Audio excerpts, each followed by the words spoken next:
अस्सलामु अलैकुम वरहमतुल्लाहि वबरकातुहू।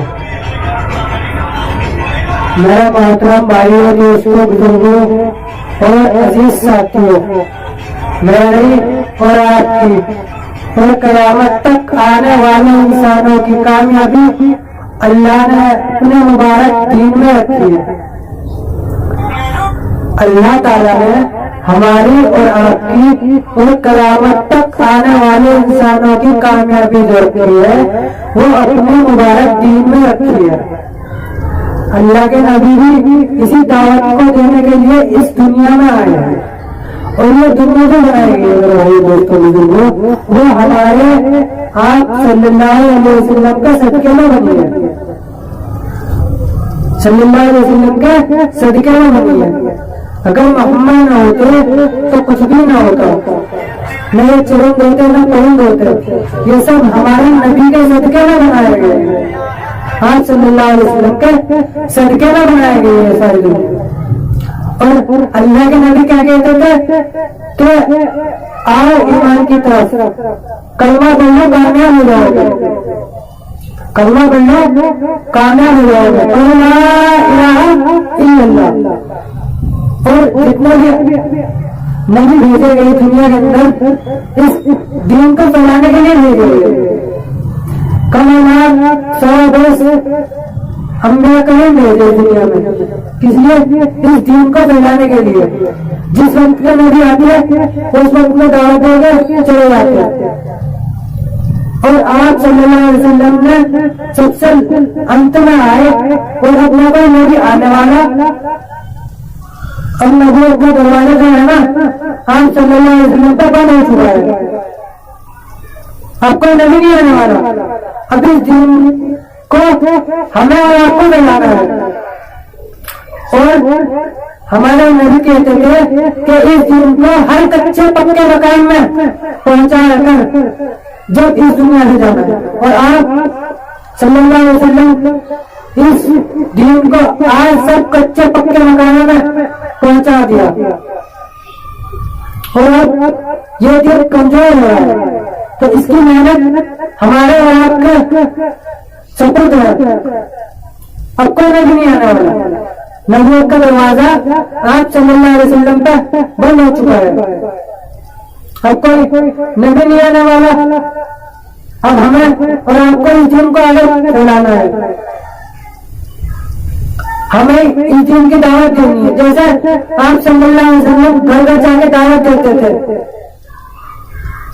और उनके इतने अच्छे अखलाक थे कि आप सल्लल्लाहु अलैहि वसल्लम एक एक के घर पे कई मरतबा जाते थे।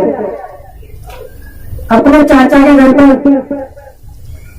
भी कई मरतबा गए और सबके घर पर जाते थे कई मरतबा इस दिन की दावत को देने के लिए। हजरत उमर रज़ियल्लाहु तआला अन्हु के पास भी जाते हैं। हजरत उमर रज़ियल्लाहु तआला अन्हु के सबसे बड़े दुश्मन थे आप सल्लल्लाहु अलैहि वसल्लम के, हजरत उमर।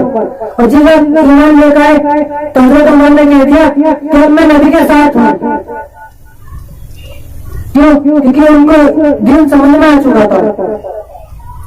वरना वो तो तलवार लेकर आप सल्लल्लाहु अलैहि वसल्लम को कत्ल करने के लिए जाने लगे। आप सल्लल्लाहु अलैहि वसल्लम को वो कत्ल करने के लिए जाने लगे, तलवार लेकर कि खत्म करूंगा तुम्हारे नबी के दीन पर। ये नात में भी सुना होगा आपने, उमर चले बहन के घर, दिल में ये सोच सोच कर उड़ाएंगे अमर कसर जो है नबी के दीन पर। लेकिन जब उनको दीन समझ में आया तो उन्होंने भी क्या कहा? उन्होंने भी यही कहा नबी नबी नबी नबी कहा ना, क्योंकि उनको दीन समझ में आ चुका था। बात उनके समझ में आ गई थी। आज हमें भी ये बात दूसरों को समझानी है कि कामयाबी जो है वो दीन के अंदर है और कहीं कामयाबी नहीं है। कामयाबी जो है इस मुबारक दीन के अंदर है। और दीन को बनाने के लिए मेहनत है। इस दीन को बनाने के लिए मेहनत है। और मेहनत क्या है? अल्लाह के रास्ते में जाकर पता चलेगा इसकी मेहनत क्या है। इसकी मेहनत का जो है अल्लाह के रास्ते में जाकर पता चलेगा कि इसकी मेहनत क्या है। आज हमें घर बैठे भी समझ में नहीं आएगा क्योंकि हमारी मेहनत नहीं लगी इस पे। अब डॉक्टर के घर में कोई बच्चा पैदा हो रहा है, डॉक्टर नहीं कराता, उसको डिग्री की जरूरत है। और आज हम एक मुसलमान के घर में पैदा हो जाते हैं तो मुसलमान कहलाते हैं। क्यों? क्योंकि हम मुसलमान के घर में पैदा हुए। हिंदू घर में पैदा हम हिंदू कहलाएंगे, लेकिन डॉक्टर के घर में पैदा होगा डॉक्टर नहीं कहलाएंगे क्योंकि उसके लिए हमें डिग्री चाहिए और ये हमारे पास डिग्री है, इसलिए हमारी इसकी कदर नहीं है। बहुत से डॉक्टरों को डिग्री पाने के लिए कितनी मेहनत करनी पड़ती है ना, तो उनको डिग्री का समझ में आती है कि कितनी मेहनत से मुझे डिग्री मिली है। आज हमारे दिन को कोई मेहनत नहीं लगी, हमारे बाप दादा मुसलमान थे, आज हम मुसलमान हैं क्योंकि हमारी मेहनत तो लगी नहीं। उनसे पूछो जिनकी मेहनत लगी जिन पर, साहबा से जाके पूछो उनकी कितनी कुर्बानियां लगी इस दिन पर। एक साहबा हजरत बिलाल रज़ियल्लाहु तआला अन्हु जिनको जंजीरों से बांधा जाता और उन तक कुएं बरसाए जाते और कहते कि नहीं तो इसी हाल में मर जा। और हजरत बिलाल रज़ियल्लाहु तआला अन्हु क्या कहते हैं? अहद अहद अहद, अल्लाह एक है, अल्लाह एक है। और उनको तपती रेत पर, गर्म रेत पर लिटा दिया जाता और उनके ऊपर से पत्थर रख दिया जाता और कहता है ईमान से फिर जाने तो इसी हाल में मर जाओ। आज हमारा क्या हाल है? हम गुनाह से नहीं बच रहे। क्या उस वक्त क्या था? मेरा अल्लाह मुझे देख रहा है। उनके दिलों में ईमान बन गया था, ईमान मजबूत हो चुका था। उनका वो कहते हैं अगर हमारे टुकड़े टुकड़े कर दिए जाए, हमारे खून में एक एक बूंद निकाल ली जाए तो हमारे ईमान में रत्ती भर भी फर्क नहीं आएगा क्योंकि उनका ईमान इतना मजबूत हो चुका था कि पहाड़ अपनी नहीं फैल सकता है, लेकिन उनके ईमान में इतना से भी फर्क नहीं आ सकता क्योंकि उनका ईमान बन चुका था।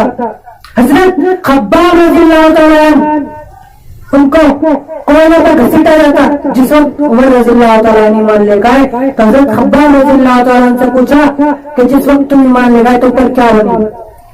तो हजरत खब्बाब रज़ियल्लाहु तआला अन्हु ने उमर रज़ियल्लाहु तआला अन्हु से कहा कि पीछे से मेरा कुत्ता उठा के देख लो, अगर तुम्हें यकीन ना है तो देख सकते हो। मेरे खून से और चर्बी से उनके कोयले घुसते थे जिस पर मुझे घसीटा जाता था। आज हमारी कोई मेहनत नहीं है मेरे भाई दोस्तों बुजुर्गों, इसलिए हमें दीन की कोई कदर कीमत नहीं है। जी साहबा से जाके पूछो उनकी कितनी मेहनत लगी है, उन्होंने खून पसीना लगाकर इस ईमान को हमारे पास तक पहुंचाया है, हर कच्चे पक्के मकान में इस ईमान को पहुंचाया है। आज हमारी कोई मेहनत नहीं है इस ईमान पे तो हमें कोई कदर कीमत नहीं है इस ईमान की। आज हमारी 5 वक्त की नमाज रहना छूट जाती कि उसको कोई हमें गम मलाल नहीं है बिल्कुल भी। क्यों मेरे भाई दोस्तों बुजुर्गों? क्योंकि हमारा ईमान बना हुआ नहीं है। ईमान बना हुआ होता तो हमारी एक वक्त की नमाज छूटती तो हमें रंग होता, गम होता कि हमारी नमाज कैसे छूट गई, है ना मेरे भाई दोस्तों बुजुर्गों? इस ईमान पर जिनकी मेहनत लगी है उनसे पूछो। आज भी ऐसे अल्लाह के वली पड़े हैं, अल्लाह के वली है इस दुनिया के अंदर, जिससे ये दुनिया चल रही है तो कब तक तहस नहस हो जाती, जैसा आज का हमारा आलम है। हम गुनाहों से नहीं बच रहे। उस दिल में गुनाह से बचने की अगर हमें अल्लाह का डर पैदा हो जाए तो हम गुनाह से बचेंगे नहीं। हम सोचते हैं गुनाह कर रहे हैं, हमें कोई नहीं देख रहा, नहीं मेरा अल्लाह मुझे देख रहा, मेरा खालिक मुझे देख रहा, मेरा मालिक मुझे देख रहा। कोई नहीं देख रहा तो क्या हुआ? मेरा अल्लाह देख रहा, मेरा खालिक देख रहा, मेरा मालिक देख रहा। मेरा भाई दोस्तों बुजुर्गों, गुनाह से बचो। आज हम इतने गुनाह कर रहे हैं हमें खुद को नहीं पता, कदम कदम पर हम गुनाह कर रहे हैं, गिबत कर रहे हैं। क्यों? क्योंकि हमारे अंदर आज ईमान की कमजोरी आ चुकी है। अब हम जैसे माहौल में रहेंगे वैसी माहौल में रहेंगे। अरे हीरा है, उसे नाली में पा रहे हैं, कितने पानी डाल दो, कितने पानी डाल लो, चाहे तुम पूरे उस पर टंकी खोल दो, लेकिन वो साफ नहीं होगा। और उस हीरे को तुम बाहर निकाल कर 2 गिलास पानी डाल दो, एकदम हीरा चमक जाएगा। इस तरह से हमारा दिल काला है, जब तक हम इसको अच्छे माहौल में नहीं लाएंगे तो दिल साफ नहीं होगा। अच्छे माहौल मस्जिद के माहौल में लाएंगे तो दिल साफ होगा, दिल में बात उतरेगी, बात समझ में आएगी। नहीं तो जिस गंदगी में रहेंगे बात उस गंदगी में समझ में नहीं आएगी। तो इसलिए अपने माहौल को दीन वाला माहौल बनाए, नमाज वाला माहौल बनाए, मस्जिद में आने वाले बने, मस्जिद में वक्त लगाए, मस्जिद में नमाज पढ़ने के लिए आए और बैठे, मशवरे में बैठे, तालीम में बैठे, गश्त में जाए, तभी बात समझ में आएगी। आज हमारा क्या हालत है कि 9-9 बजे तक हम सो के उठते हैं और हमें कोई नमाज की फिक्र नहीं, और जोहर का पता ना असर का पता, काम में मशगूल हो जाते हैं। हम काम में ऐसे मशगूल हो जाते हैं कि हमें मरना ही नहीं है, मौत आनी ही नहीं है। मौत हर किसी को आनी है, हर जानदार चीज को मौत आनी है, हर जानदार चीज को मौत आनी है, ये सब हक है। हर जानदार चीज को मौत आनी है, मौत का हर जानदार चीज को मजा चखना है, हर जानदार चीज को मौत का मजा चखना है, मौत आनी है। तो अपनी मौत को याद करो और मौत की तैयारी करो, कब्र की तैयारी करो। कब्र में हमें जाना है, हमें कब्र के अंदर जाना है। आज हम क्या सोच रहे, हमें कब्र में जाना नहीं, इसलिए हमें नमाज पढ़ने की फिक्र, हमें रोजा रखने की फिक्र। और अगर हम नमाज पढ़ने ले जाते तो दिल से नहीं पढ़ते, कैसे पढ़ते, दिल से नहीं पढ़ते। हम आज ऐसे नमाज पढ़ रहे हैं जैसे कहीं कोई काम कर रहे हो, नहीं। नमाज जो पढ़नी है वो खुशू और खुशू के साथ पढ़नी है, खुशू और खुशू के साथ दिल से नमाज पढ़नी है, खुशू से नमाज नहीं पढ़नी। नहीं तो कल हमारे काले कपड़े में लिपेट का बहने वाला हमारा मुंह फेंक दी जाएगी। क्या तेरी नमाज किसी काम की नहीं। कब्र में जाएंगे, कब्र में सांप, बिच्छू, ये सब हम पर मुसल्लत कर दे जाएंगे। क्यों? क्योंकि हमारा अच्छे नहीं होंगे, नमाज अच्छी नहीं पड़ेगी, दिल से नमाज नहीं पड़ेगी, हमने ये बात ली, हमारा ध्यान कहीं और। ध्यान को नमाज के अंदर लाओ, नमाज के अंदर ध्यान को लाएंगे तभी नमाज में जान पड़ेगी। और नमाज को अदा कर पाएंगे तभी नमाज का अदा मिलेगा, नहीं कज़ा करके नमाज का कोई अदा नहीं मिलेगा। अब एक वाकया बता देता हूँ मैं तुम्हें। एक शख्स था, उसके घर में वो नमाज पढ़ने के लिए जाता, घर पर अपनी बहन को लेके जाता, अपनी माँ को लेके जाता नमाज पढ़ने के लिए। माँ तो वक्त पर नमाज पढ़ लेती और बहन टाल उठो के कज़ा करके नमाज पढ़ती। उसकी मौत हो गई उसकी बहन की। अब उसको कब्र में दफना किया गया, उसकी कुछ चीज कब्र के अंदर गिर गई, कोई चीज उसके भाई की कब्र के अंदर गिर गई। कुछ लोगों को याद आया कि मेरी वो चीज कब्र खोल के देखा तो अंगारों से भरी पड़ी, कब्र अंगारों से भरी पड़ी। तो लोग कब्र को ढका वापस आया और अपनी माँ से पूछा कि अम्मी जान, मेरी बहन का ऐसा कौन सा अमल था छूट रहा था जिससे ऐसा हुआ?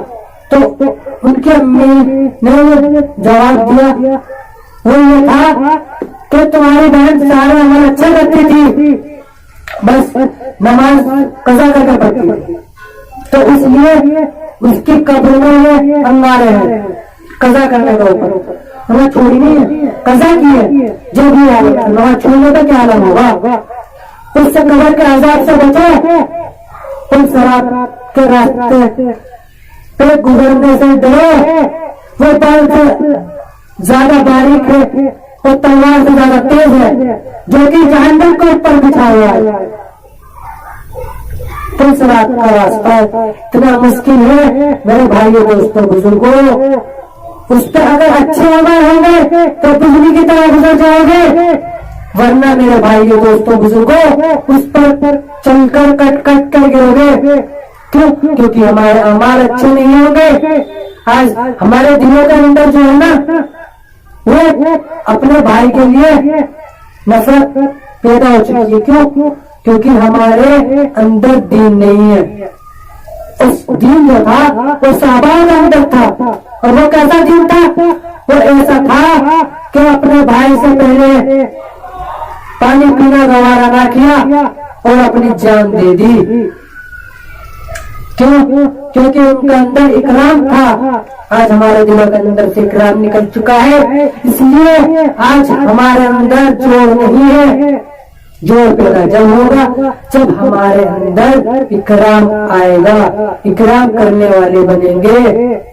मेरे भाइयों दोस्तों बुजुर्गों, अपने बड़ों की इज्जत करो, अपने माँ बाप की इज्जत करो। आज मैं देखता हूँ घरों के अंदर माँ अगर बेटी को कोई काम बता दे तो बेटी माँ के ऊपर उल्टा जवाब देती है, माँ को उल्टा जवाब देती है। और बाप अपने बेटे को किसी काम के लिए कह दे तो बेटा भी अपने बाप को उल्टा जवाब देता हुआ नजर आ रहा है।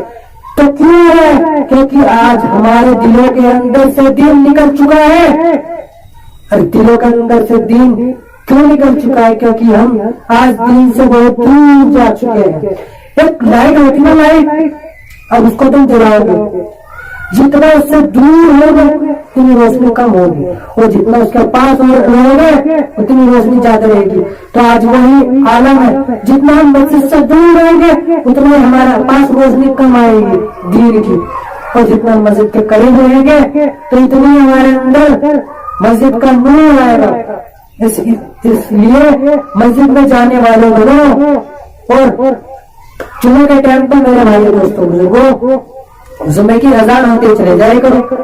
क्यों? क्योंकि जो सबसे पहले शख्स जाएगा उसे ऊंट का सवाब मिलेगा, और जो उसके बाद जाएगा उसे भैंस का सवाब मिलेगा, गाय का, और जो उसके बाद जाएगा उसे दुम्बे का सवाब मिलेगा, बकरे का, और जो उसके बाद जाएगा उसे मुर्गे का, और जो उसके बाद जाएगा उसे अंडे का। तो मेरे भाइयों दोस्तों बुजुर्गों, ऊंट का सवाब लो, अंडे का नहीं। इसलिए अजान होते मस्जिद के अंदर जाने वाले बनो। और हमारे आप सल्लल्लाहु अलैहि वसल्लम तो ये भी फरमाते कि जितने कदम हमारे मस्जिद की तरफ बढ़ते हैं ना उतने सवाब मिलता है हमें। तो इसलिए जितने मस्जिद से घर दूर होगा, जितने कदम वजू बनाकर जाओगे उतने हमें सवाब मिलेगा। एक कदम पे एक नेकी मिलती है। अगर हमारा 70 कदम दूर मस्जिद है तो 70 नेकियां मिलती है मेरे भाई दोस्तों बुजुर्गों। इसलिए 70 नेकियां भी कमाओ और मस्जिद में वक्त से पहले जाओ, वरना खुतबे के ऐलान से पहले जाओगे तो सवाब मिलेगा, खुतबे के ऐलान के बाद जाओगे तो रजिस्टर बंद कर देगा, तुम्हारा नाम भी नहीं आएगा रजिस्टर के अंदर खुतबे के ऐलान के वक्त। क्योंकि खुतबे के ऐलान सुनते ही फरिश्ते रजिस्टर बंद कर देते। तो इसलिए जुम्मे के वक्त और जुम्मे से पहले आकर बैठने की तौफीक किया करो। हाँ, जुम्मे अजान होते जुम्मे की 10-5 मिनट बाद आ जाए करो, जब भी सवाब मिलेगा। तो मैं क्या कहता मेरे भाई दोस्तों बुजुर्गों, आज इकराम हमारे अंदर से निकल चुका है, जोर हमारे अंदर से निकल चुका है। इकराम और जोर कब पैदा होगा? जब हम दीन को अपने अंदर लाएंगे, मस्जिद के माहौल में रहेंगे, तभी जोर पैदा होगा। नहीं तो भाई को मारेगा, माँ बेटी को काम को कहेगी वो उल्टा जवाब देगी, क्योंकि दीन निकल चुका होगा। और बड़े बड़े आज के टाइम में आ चुका है। मैं किसी की बुराई नहीं कर रहा मेरे भाई दोस्तों बुजुर्गों, हो रहा है आजकल ऐसा, मैंने अपनी आंखों से देखा है। मैं अगर अपनी बेटी को कहती नहीं ये कपड़े मत पहन, ये कपड़ा सही नहीं है, तो बेटी क्या जवाब देती कि तुम्हें क्या पता आजकल का फैशन चल रहा है। क्यों? क्योंकि माँ ने सब दिन जी रखे हैं, माँ को सब पता है कि किस माहौल में अच्छा है, किस माहौल में बुराई है। इसलिए वो अपनी बेटी को समझाती है और बाप अपने बेटे को समझाता है, बेटा इस माहौल में ना बैठ, ये कर मत कर। तो बेटा ये कह रहा तुम्हें क्या पता, तुम्हारी उम्र निकल चुकी है। नहीं, वे इस उम्र में निकल के जा चुके हैं, इसलिए बात तुम्हें समझा रहे हैं कि जैसी मेरे साथ गुजरी ऐसे मेरे बेटे के साथ ना गुजरे। इसलिए आज हमारे माँ बाप हमें समझाते हैं कि हमारे बेटे के साथ ऐसा ना हो, तो अपने माँ बाप की बात को मानो, उनको उल्टा जवाब ना दो, नहीं तो ये भी हमारे लिए गुनाह है। अपने माँ बाप की खिदमत करने वाले बनो। आज हमारी शादी हो जाती, बीवी कहती कि अम्मी ने ऐसे कह रही थी आज, तो शौहर का कहता अपने अम्मी को रखा, क्यों? क्योंकि बीवी ने कह दिया। नहीं, बीवी का भी हक अलग है और माँ का हक अलग है। माँ कहती तुम कभी अदा नहीं कर पाओगे, इसलिए बीवी के कहने में आके माँ की बुरा भला मत कहो, पहले बात की तह तक जाओ, गलती देखो किसकी है, तब फैसला करो। है ना मेरा भाई दोस्तों बुजुर्गों, मैं किसी को ये नहीं कह रहा कि अपनी माँ की बात मानो, बीवी की मत मानो। नहीं, दोनों का हक अलग अलग है, उनको उनके हक से देखो। माँ का हक अलग है और बीवी का हक अलग है, इसलिए दोनों को अलग अलग हक से देखो। क्योंकि माँ के तुम हक अदा नहीं कर पाओगे और बीवी जो है वो तुम्हारे साथ अपना घर बार छोड़ के आई है तुम्हारे पास, तो उसकी भी सुनो और अपने माँ बाप की भी सुनो। है ना मेरे भाई दोस्तों बुजुर्गों, सबसे बड़ा जो है ना वो हर नेक अमल इखलास के साथ करेंगे तभी काबिल कबूल है। इखलास के साथ नहीं करेंगे, बिन इखलास के साथ करेंगे। और इखलास क्या है? ये खालिस अल्लाह के लिए। किसके लिए? अल्लाह के लिए। आज हम दिखावे के लिए करेंगे ना, तो अल्लाह क्या जवाब देगा कि जिसके लिए करा है उसी से जाके इसका अजर ले ले, क्योंकि हमने दिखावे के लिए किया। तो अल्लाह ताला कहेगा कि जिसके लिए क्या है उसी से जाके ले ले इसका अजर, क्योंकि तुम्हें दिखावे के लिए किया, मेरे लिए नहीं किया। तो इसलिए मेरे भाइयों दोस्तों बुजुर्गों, हर अमल अल्लाह के लिए करने वाले बनो। अल्लाह के लिए करने वाले बनोगे, अल्लाह के लिए करने वाले बनोगे तो अल्लाह उसका असर देगा। अब एक शख्स बहुत से पैसे तकसीम कर रहा हो दिखाने के लिए, और एक शख्स के पास न हो 1 रुपया भी, उसके पास सिर्फ 1 खजूर हो और वो अल्लाह के लिए किसी भूखे भी दे दे, तो उसके जो उसने पैसे करोड़ों लाखों खर्चा किए ना, उसको कोई नहीं लगा, लेकिन उसने इखलास के साथ 1 खजूर किसी को दी है तो उसको उसका अजर मिलेगा एक पहाड़। तो क्यों? क्योंकि उसने अल्लाह के लिए किया है वो अमल, इसलिए उसको उसका असर मिलेगा। तो इसलिए हर एक अमल छोटे से छोटा, बड़े से बड़ा अल्लाह के लिए करने वाले बनो। और इन सबको बातों को सीखने के लिए मेरे भाई दोस्तों बुजुर्गों, अल्लाह के रास्ते में निकलना है। और अल्लाह के रास्ते में निकलने के फजाइल भी बहुत बड़े हैं। अब मेरे भाइयों दोस्तों बुजुर्गों, आपने देखा होगा बहुत से शख्स अल्लाह के रास्ते में निकल जाते हैं तो उनके घर में कोई कमी नहीं आती खाने की। बहुत से कहते हैं कि अगर मैं अल्लाह के रास्ते में चला जाऊंगा, अगर मैं अल्लाह के रास्ते में चला जाऊंगा तो मेरे घर में खाना कहाँ से आएगा? नहीं, खाने को देने वाला मेरा अल्लाह है, खाने को मालिक जो है, पालने वाली जात उसकी है, हमारी कोई ताकत नहीं पालने के लिए। आज हिम्मत आ जाए हमको, कौन पालेगा हमको? तुम थोड़ा पाले, अल्लाह पाल रहा है मेरे भाई दोस्तों बुजुर्गों। तो इसलिए अल्लाह के रास्ते में निकलने वाले बनो, अल्लाह के रास्ते में खुद को निकालो। अब बहुत से कहते हैं कि अगर हम अल्लाह के रास्ते में चले गए मेरे बीवी बच्चों का क्या होगा? अभी तुम्हें एक मिसाल बताता हूँ। एक शख्स था जिसके घर में कुछ खाने पीने को भी नहीं था। उसके घर में एक भैंस थी जिससे उनका गुजारा चल रहा था। वो शाम को जाके घास काट लेता और दूध निकाल के उसको बेच देता, तो उनका खर्चा चल रहा था उस दूध से। अब ऐसा हो जमात वाले आ गए, जमात वालों ने उसकी तकसीम कर ली और उसने क्या कहा कि मेरी भैंस को घास कौन ला के देगा, ये वो है। तो अल्लाह ताला का यहाँ देखते अल्लाह कितना पालने वाला है। उन्होंने कहा कि तुम्हारी भैंस को तुम पाल रहे हो या अल्लाह पाल रहा। तो उन्होंने कहा पालना अल्लाह तो अल्लाह की है, लेकिन घास तो मिल जाती है। अरे तुम चलो तो सही, अगर तुम्हारी भैंस को कुछ हो तो आ जाना, मैं दूंगा। मुझे तुम्हारे घर में कुछ कमी आई, पैसा मैं दूंगा। तो वो जाने के लिए तैयार हो गए, वो सब जाने के लिए तैयार हो। अब पैसे देके पैसे कम थे। उनकी बीवी ने कहा कि खर्चे के लिए तुम पैसे दे रहे हो, तुम्हारी जमात में कम पड़ रही है, अगर तुम पूरे जमात में दोगे तो घर के खर्चे के लिए कम पड़ रहे। तो उन्होंने कहा कि घर का खर्चा तो अल्लाह के लिए छोड़ के जा रहा हूँ, जमात के लिए लेके निकल गए जितने पैसे थे, घर में 1 रुपया नहीं खाने के लिए। और भैंस का दूध भी बेच कर आ चुके थे, भैंस भी डिस्टिंग दूध नहीं देगी। अब ऐसा इत्तेफाक से एक दूध लेने वाला आ गया, उनके साथ में निकलते। अब उन्होंने भैंस के अंदर से दूध निकाला तो दूध मिल गया,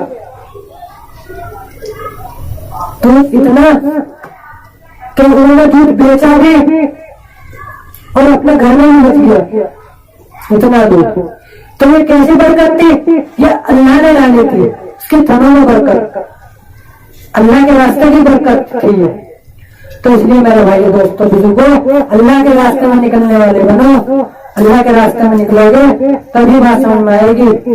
अल्लाह ताला कहना सुनने से ज्यादा अमल करने की तौफीक अता फरमाए। सुभानअल्लाह व बिहम्दिही, सुभानकल्लाहुम्मा व बिहम्दिका, व ला इलाहा इल्ला अंता, व नस्तगफिरुका व नतूबु इलैक। सुभान रब्बिका रब्बिल इज्जति अम्मा यसिफून, व सलामुन अलल मुरसलीन, वल्हम्दुलिल्लाहि।